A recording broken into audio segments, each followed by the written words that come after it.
Essas informações, Fabíola, elas são importantes porque revelam que o celular do Mauro Cid se tornou é, um fator de contágio para o Bolsonaro, porque mostra claramente que tudo o que se relaciona a esses bens valiosos que foram recebidos como presente pelo presidente e pela primeira-dama Michele, a ex-primeira-dama Michele, tudo isso foi revestido de ilegalidade. O trânsito dessas joias, ele admitindo ali que foi um grande problema a forma como as joias entraram no país, uma parte retida pela Receita, a outra passou escondida na bagagem de um ministro.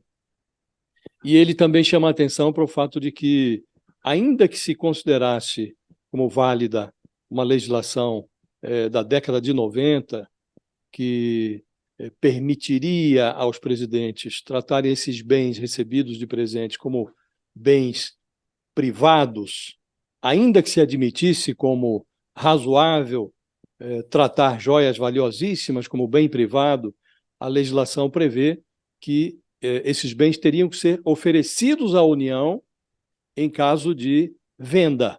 Então, o sujeito vai vender, primeiro ele tem que saber se a União não está interessada na compra. Isso não foi feito. As joias foram vendidas pelo Bolsonaro sem consultar a União. Mas a defesa já se preparou para tudo isso que está sendo veiculado como conteúdo do celular do Mauro Cid. Inclusive para esse detalhe, o que diz a defesa? Bom, de fato, não foi oferecida à União a prioridade na aquisição das joias. Mas isso, no máximo, pode ser classificado como um deslize administrativo, jamais como um crime de peculato, como faz crer a Polícia Federal. Então, eles já se prepararam para tudo isso. O que não houve ainda uma oportunidade para se preparar é quanto às coisas que o Mauro Cid está dizendo agora. Então, as declarações feitas pelo Mauro Cid em depoimentos ainda mantidos sob sigilo, essas declarações, somadas às revelações feitas por ele no escurinho do WhatsApp, a combinação das duas coisas é que pode complicar o Bolsonaro. E o Mauro Cid já percebeu, por isso ele está falando, depois que o pai dele, o general Lorena Cid, foi atraído também para as investigações, ele já se deu conta, Fabíola, de que sempre que o Bolsonaro se encrenca em algum assunto, ele terceiriza responsabilidades. E mesmo generais foram empurrados para dentro da frigideira pelo Bolsonaro. Ele fez isso com comandantes militares, ele rifou 3 comandantes militares, ele rifou o ministro da Defesa, ele rifou o general Santos Cruz, ele rifa todos os auxiliares que, em algum momento, o afastamento se torna interessante para ele. Para que ele fique bem na cena, ele precisa afastar alguém, ele precisa responsabilizar alguém por algum problema. Então, ele já se deu conta que, nessa história das joias, Bolsonaro já disse publicamente, não, o Mauro Cid tinha autonomia, como se um ajudante de ordens não tivesse cumprido ordens, era essa a atribuição dele. Então, o Mauro Cid tinha autonomia.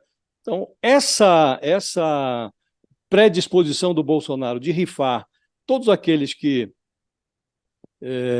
se mostram úteis na resolução de um problema, sensibilizou o Mauro Cid a colaborar com a justiça. Agora nós precisamos saber qual é o grau de colaboração do Mauro Cid. E aí a combinação das duas coisas vai revelar ao país se o Bolsonaro vai ser encrencado como gostaria, na profundidade que gostariam os investigadores, ou se ele vai conseguir se safar novamente. Está difícil se safar, Fabíola. Agora, rapidamente, ainda na sexta-feira, o Mauro Cid prestou o seu mais recente depoimento.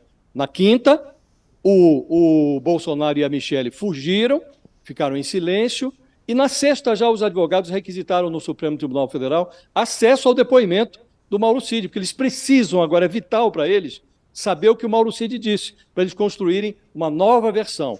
Para tudo isso que está no celular do Mauro Cid, eles já sabem como se defender, como já tem ali uma fórmula de defesa.